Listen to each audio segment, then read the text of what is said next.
Jack had lived alone for 15 years. And then, one morning, the gate alarm screamed. Jack hadn't heard another human voice in 15 years. Not since the last shuttle lifted off from Orpheon 6, leaving him in the ruins of a colony that had failed before it began. The planet was dust, its oceans long gone, its soil poisoned. He stayed because there was nowhere else to go, and because he had once sworn to finish what they started, though the crops never grew and the machines broke one by one.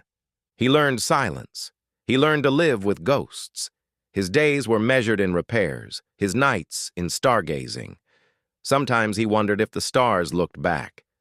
Then, on the 15th year, the perimeter alarm shattered the quiet.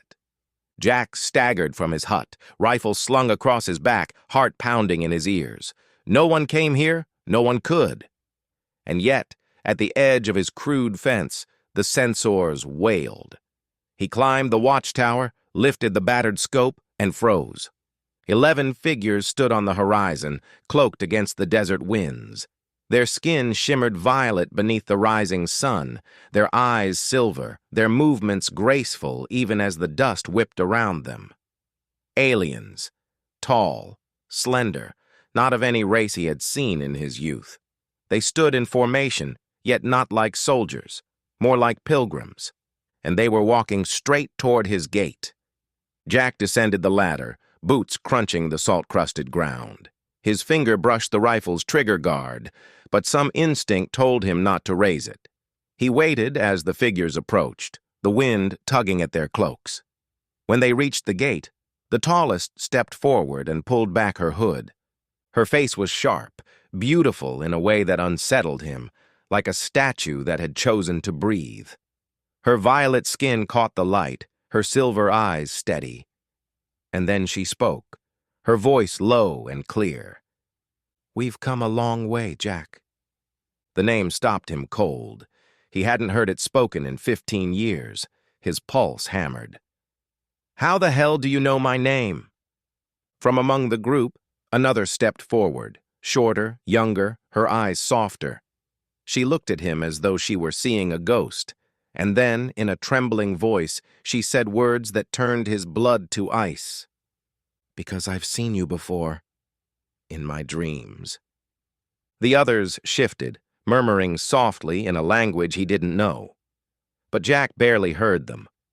The girl's eyes locked on his, and he saw recognition there. True recognition. As if she had been waiting for this moment as long as he had been waiting for anything to break the silence. He wanted to laugh, to demand answers, to turn them away. Instead, he found himself stepping closer to the gate, as though pulled by a tide he couldn't resist. "You've made a mistake," Jack said, though his voice lacked conviction.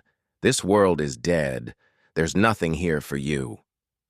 The young one's gaze didn't falter. "There's you." For a long moment, the desert held its breath. The wind stilled. The alarms clicked off. The ruins seemed to listen.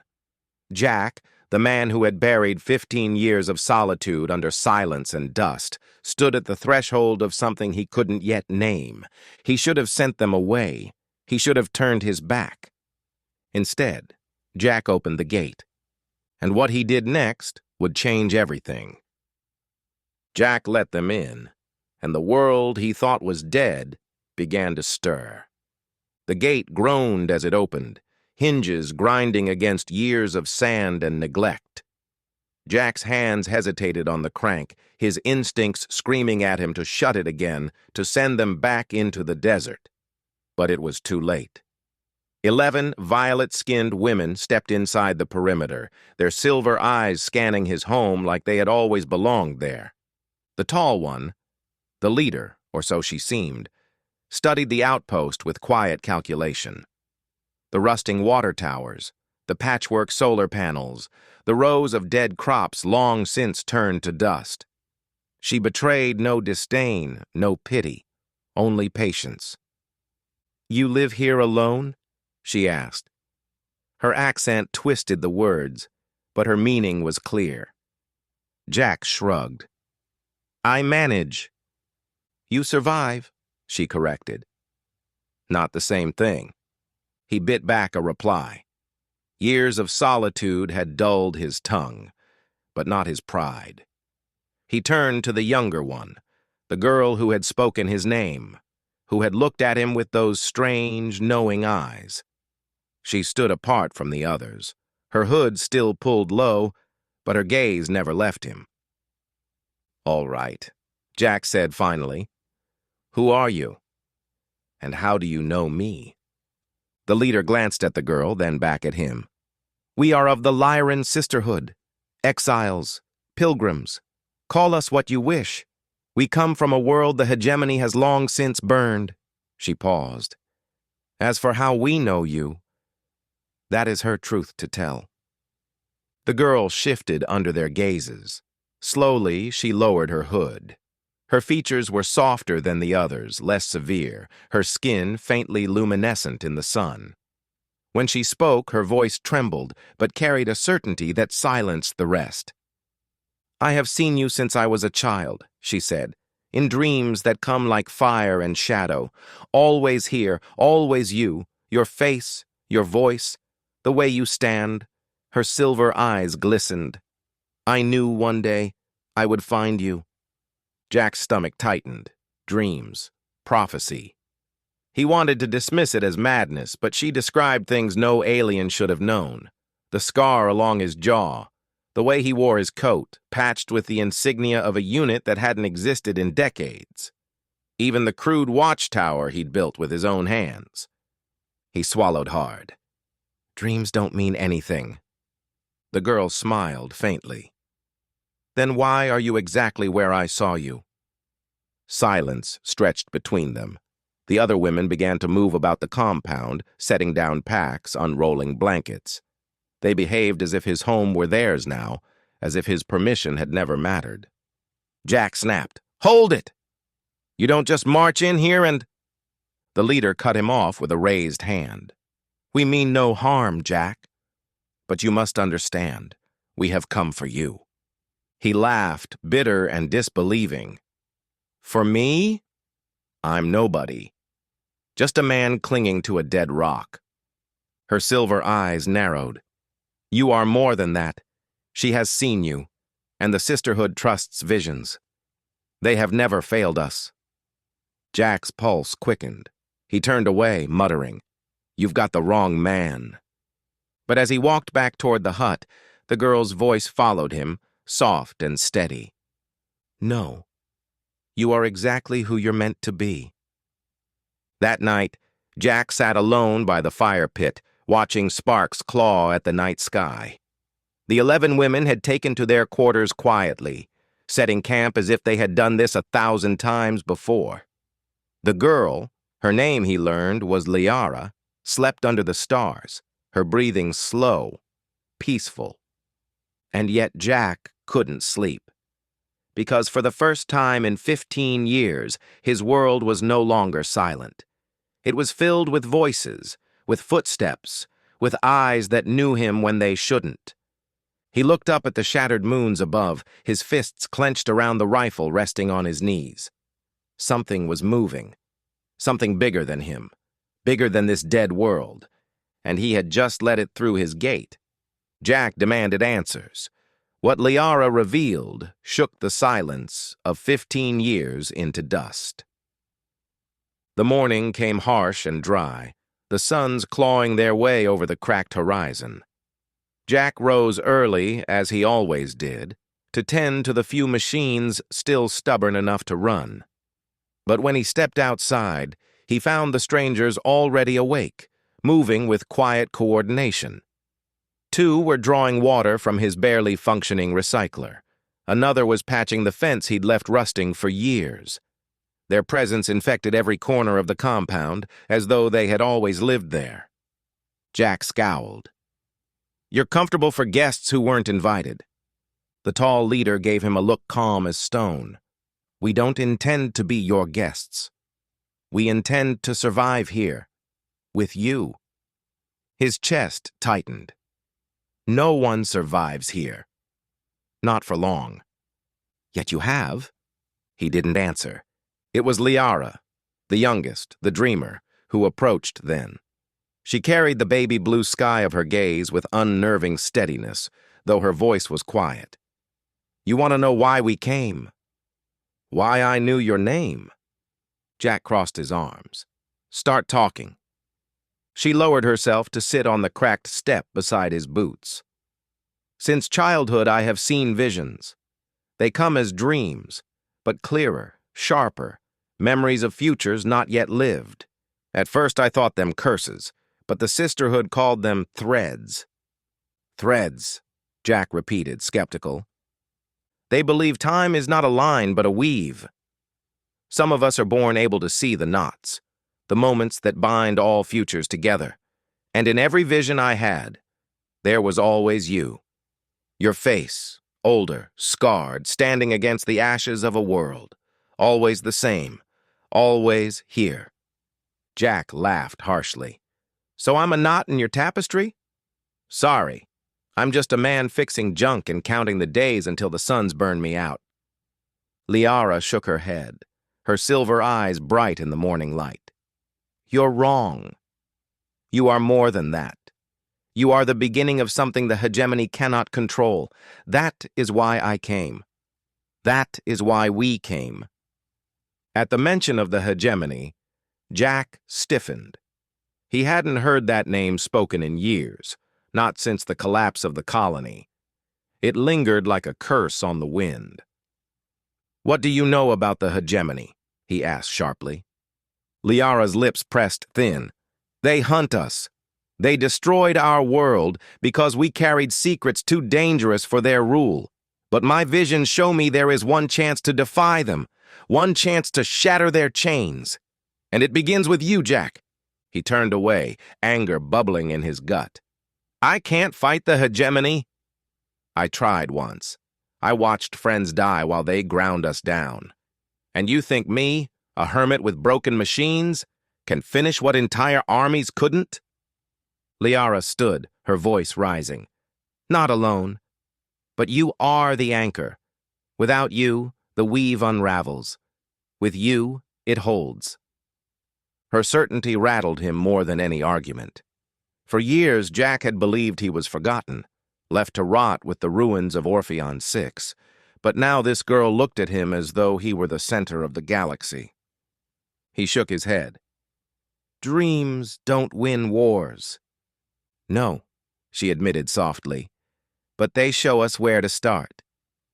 That evening, as the suns bled into twilight, the sisterhood gathered around the fire pit.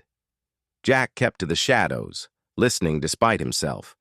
They spoke of hidden refuges, of ancient relics buried in the wastes, of patrols that would surely come once the hegemony realized they'd escaped.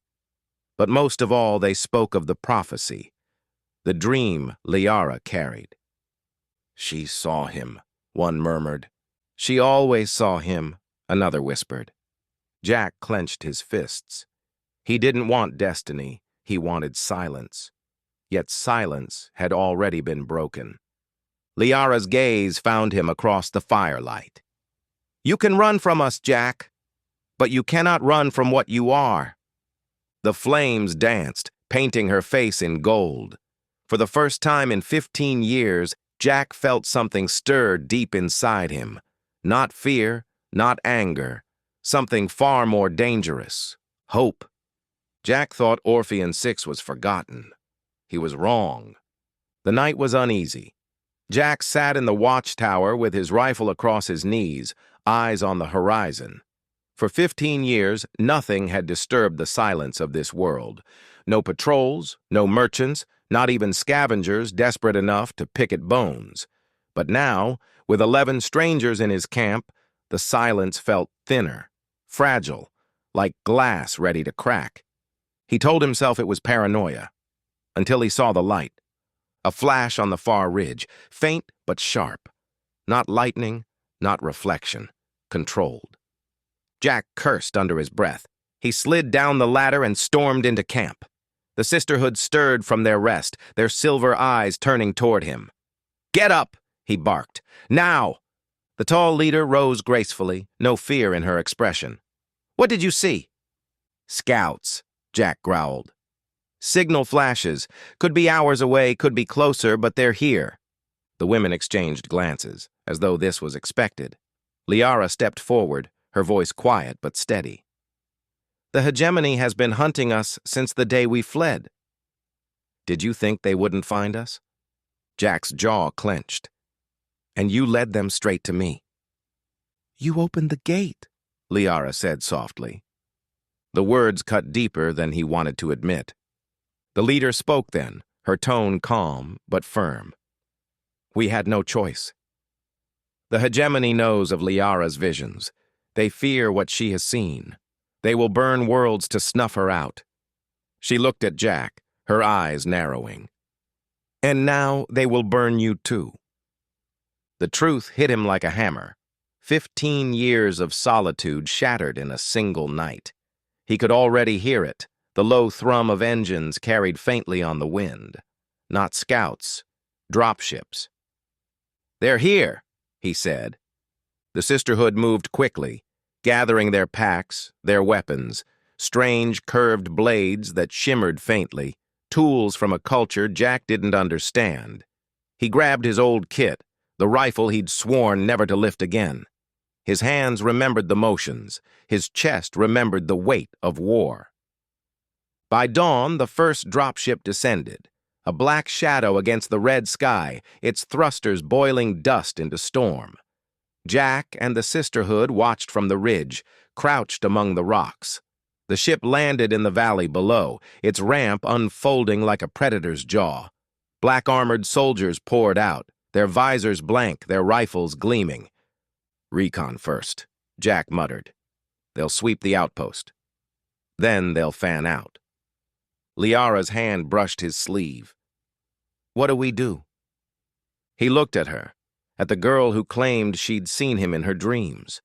She was watching him with complete trust, like the answer had always belonged to him. Something inside him shifted. We make them regret coming, Jack said. They struck at dusk.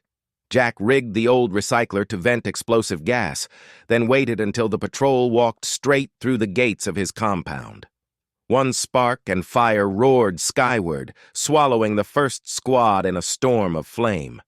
The sisterhood moved like shadows, their curved blades whispering through the smoke, cutting down stragglers with terrifying precision.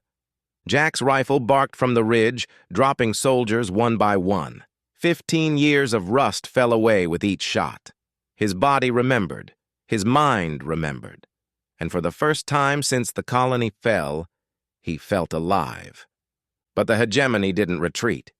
They adapted. More dropships descended, filling the valley with soldiers. Too many. Jack knew the truth. They couldn't win. Back to the ridge, he shouted. Move! The sisterhood obeyed, covering Liara as she ran. Jack held the line, firing until his rifle clicked dry, then swinging the stock like a club. A plasma bolt scorched his shoulder, spinning him to the ground. He saw soldiers closing, black visors gleaming, and then the ground shook. The stones around him trembled, splitting with a sound like thunder. Liara stood on the ridge, her silver eyes burning bright, her hands raised as if pulling threads from the earth itself. The valley heaved. Cracks spidered out beneath the soldiers, swallowing them whole. The survivors broke, retreating to their dropships in panic. Engines roared as they lifted off, fleeing the shifting ground. Jack lay on the rocks, gasping, watching the dust settle. He turned his head to see Liara standing over him, her chest heaving, her eyes wide with shock at what she had just done. "You saw this," he whispered. She nodded faintly. And it was only the beginning. Jack closed his eyes, the pain in his shoulder sharp, the truth sharper still. His dead world wasn't forgotten. It was the battlefield where everything would change. The hegemony had fled the valley, but Jack knew they would be back and stronger. What he didn't know was the truth that made Liara the galaxy's most hunted girl. The morning after the battle, silence fell heavy over the camp. The ruins of Jack's outpost still smoldered. The recycler burned to slag. The towers collapsed. He had defended this place for 15 years, but it no longer felt like his. It belonged to something bigger now, something he barely understood. Jack sat with his shoulder wrapped in linen, his rifle across his knees. The sisterhood moved around him, tending wounds, sharpening blades, whispering in their liquid language. But his eyes kept drifting to Liara. She stood apart, her face pale, her silver eyes wide. She hadn't spoken since the valley cracked open beneath her hands. Finally, Jack pushed himself up and walked over. "What happened back there?" Her voice was soft. "I broke the threads." "You broke the ground," Jack snapped. "Don't play games with me." Liara's hands trembled. She clenched them into fists. "The threads are real. I don't just see them in dreams. I feel them. They run through everything. Stone, soil, flesh, futures. And when I pulled too hard..." Her gaze faltered. "The valley obeyed." Jack stared at her, struggling to swallow the enormity of it. He had seen soldiers panic, had seen weapons misfire, had seen explosions tear ships apart. But he had never seen the earth itself rise at someone's command. The leader of the sisterhood approached then. Her name was Ceres, though Jack had never asked it until now. She bowed her head slightly. "You've seen what she is, human. Now you understand why the hegemony fears her?" Jack frowned. "You mean why they want her dead?" Ceres's expression hardened. "No. Why they want her chained, to use her, to bend the threads to their engines. They have done it before with others like her. Children stolen, dreams twisted, the power of the weave fed into machines of war, entire worlds broken to fuel their dominion." Jack's blood ran cold. "And Liara? She is the strongest dreamer born in centuries. The last free one."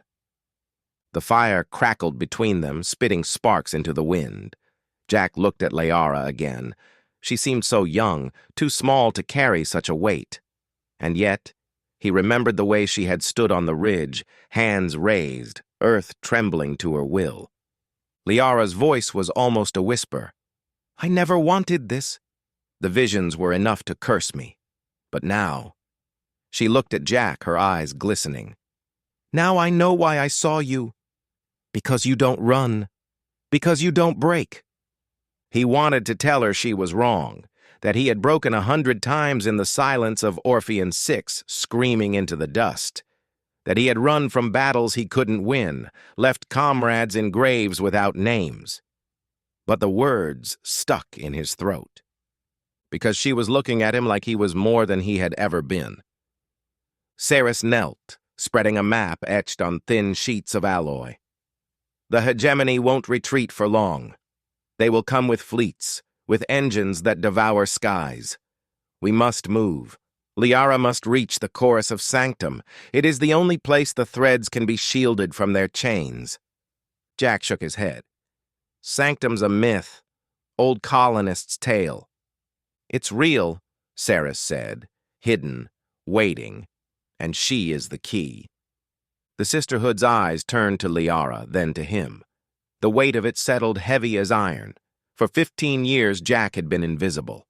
Now he was the axis on which everything seemed to turn. Liara's voice broke the silence. "Will you come with us?" Jack stared at the ruined compound, at the desert stretching endlessly beyond.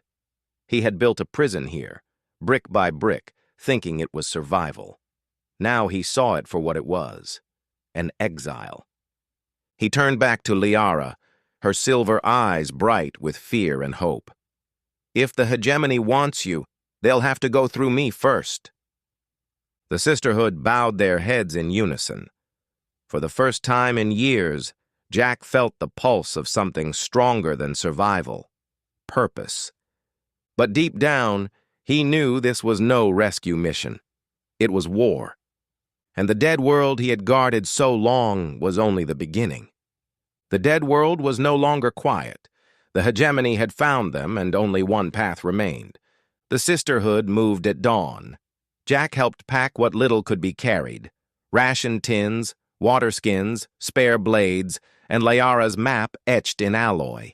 The rest, his rifle's hidden cache, the tools he had kept in careful order for 15 years, was left behind.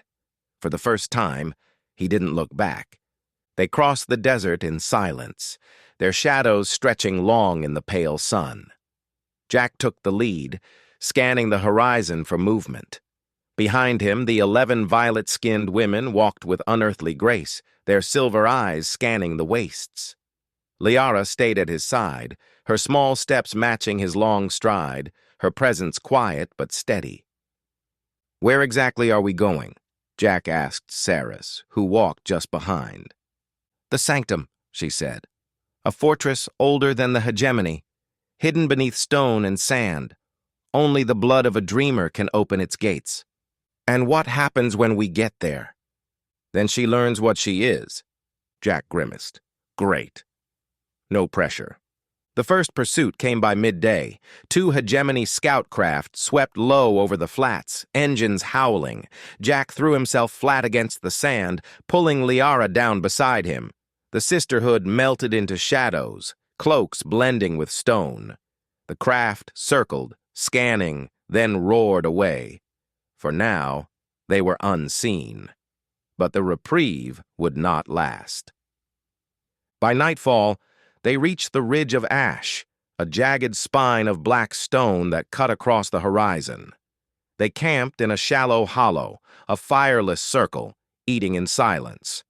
Jack checked the rifle he'd carried since his soldiering days. The stock was cracked, the barrel worn, but it still sang true. He stroked the wood absently. "They'll follow the scouts." "We'll have company by morning." Saris nodded. "Then we move before light." Liara looked at him, her eyes catching the starlight. "You've fought them before?" He hesitated. "A lifetime ago." "Then you know what they'll do if they catch us." "Yes," Jack said softly. "That's why they won't." The march the next day was harder. The sands shifted, swallowing their steps. Heat beat down from 2 merciless suns.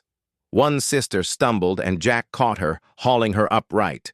She gave him a surprised glance, then a small bow of thanks.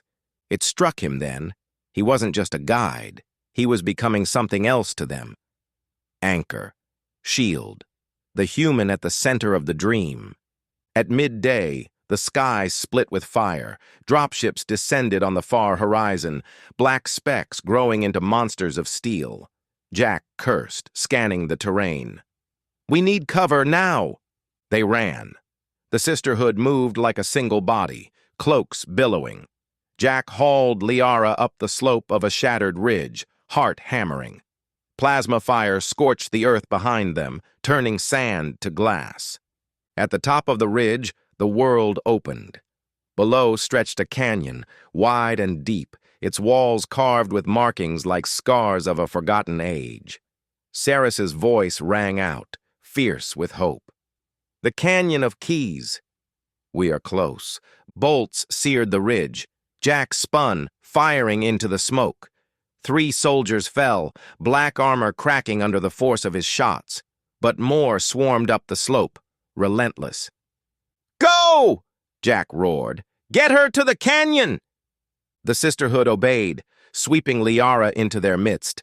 Jack held the line, his rifle barking until it clicked dry. He swung it like a club, dropping another soldier. A bolt grazed his ribs, burning hot. He staggered, teeth clenched. Then Liara screamed, not in fear, in fury. The canyon walls shook, stones ripped free, crashing down in avalanches that swallowed the advancing squads. Dust choked the air, the earth itself groaning under her command. The soldiers broke, scrambling back. Jack staggered down the slope, coughing, clutching his side. Liara reached for him, her silver eyes glowing. "I saw this," she whispered. "In the dream. You always stand." He managed a bloody grin. "Standing's all I'm good at." Together, they limped into the canyon. Behind them, the desert smoldered, the hegemony regrouping. Ahead, somewhere in the shadow of stone, waited the Sanctum. Jack knew they hadn't escaped. Not yet, But for the first time, he felt the weight of the dream pressing forward, pulling them into a future neither he nor the galaxy was ready for. And he walked on. At the end of the canyon, stone doors waited, older than the hegemony, older than memory, and only Liara could open them. The canyon of keys narrowed until the walls loomed like black cliffs, scarred with strange sigils. Wind howled through the passages, carrying whispers that might have been voices. Jack trudged at the Sisterhood's front, rifle slung, every step burning through the wound at his side. He kept moving. He always kept moving. Saris slowed as the canyon split into a wide hollow. At its center stood a wall of stone carved smooth, its surface etched with spirals and circles that seemed to shift when you looked too long. At the base, a seam, almost invisible, the outline of a door. "The sanctum," Saris breathed. "It still stands." The Sisterhood bowed their heads. Even hardened warriors looked small in that place. Liara, pale and trembling, stepped forward. Jack caught her arm. "Are you sure?" he asked. Her silver eyes lifted to his, steady despite her fear. "I've been walking toward this since I was a child. I saw it in every dream, and I always saw you beside me." He swallowed hard, then released her. "Then let's finish it." Liara placed her glowing hands against the stone. At first, nothing happened. Then the markings flared with violet light, threads of energy racing outward like veins. The canyon shook. Dust rained from above. With a groan like the turning of the world, the door split open. Beyond lay a vast chamber, its walls alive with lines of light, its ceiling lost in shadow. At the center stood a dais ringed by monoliths, each etched with the same spirals. The Sisterhood entered reverently. Jack followed, rifle raised, nerves prickling. It felt less like stepping into a building and more like stepping into the heart of something alive. Liara walked straight to the dais. Her voice echoed. "This is where it happens." Saris bowed. "Where the dreamer awakens." Jack frowned. "Awakens into what?" Saris's gaze was solemn. "Into what she was born to be. Into what the hegemony fears most. She is the chorus, the one who can weave the threads into harmony, who can wake worlds and unmake engines." The words struck Jack like a blow. He thought of the ground splitting in the valley, of soldiers swallowed whole, of the canyon shaking at her scream, and he understood. Liara wasn't just a seer. She was a weapon and a hope. Before he could speak, alarms shrieked. Not from the sanctum, from outside. Engines roared in the canyon, echoing like thunder. Dropships. The hegemony had found them. "Positions!" Saris barked. The Sisterhood drew their curved blades, forming a defensive circle. Jack chambered his last magazine, jaw tight. Liara turned, fear flashing across her face. "If they breach before I finish," Jack cut her off. "Then I'll buy you time." The doors shuddered under impact. Cracks spidered across the stone as charges detonated. Jack planted himself in front of the dais, rifle steady, breath even. He'd fought wars before. He'd lost friends before. But this time, he wasn't fighting for orders or flags. He was fighting for her. The doors exploded inward. Black-armored soldiers poured in, rifles blazing. The Sisterhood met them with steel and fury, blades flashing violet arcs. Jack's rifle thundered, each shot dropping a soldier. Plasma bolts seared the air, sparks rained from stone. The chamber roared with chaos. Through it all, Liara stood at the dais, her eyes closed, her hands raised. Threads of light coiled from the monoliths, wrapping around her like living streams. Her voice, soft at first, then rising, echoed through the chamber. Not words, but song. The stone itself answered. The floor shook, fissures racing outward. Energy flared through the walls, pulsing like a heartbeat. Soldiers stumbled, their weapons sputtering. The monoliths blazed brighter, drowning the chamber in violet light. Jack dropped his empty rifle, drew his knife, and held the line with the sisterhood. He was bleeding, exhausted, barely standing. But when he looked back and saw Liara glowing like a star, he found strength. Then the song crescendoed. The ground heaved, a wave of force erupting from the dais. Soldiers were hurled back, their armor shattering as if struck by an unseen hammer. Dropships outside screamed and tore apart mid-air. The canyon shook with power older than empires, a symphony unleashed. When the light faded, silence fell. The hegemony was gone, broken, scattered, driven into retreat. Liara stood in the center of the dais, her silver eyes burning, her body trembling. She looked at Jack and whispered, "It's only beginning." The dreams showed me more, worlds waiting, chains breaking, but I can't do it alone. Jack, bruised and bloodied, stepped forward. He placed his hand on her shoulder, steady and sure. "Then you won't. You've got me. Always." The sisterhood bowed around them, their voices rising in unison. Chorus awakened. The weave restored. For the first time in 15 years, Jack didn't feel like a man surviving on a dead world. He felt like a man standing at the start of something vast. Liara smiled faintly through her exhaustion. "I told you. You were always there." And Jack, who had once lived in silence, now walked into a future filled with song.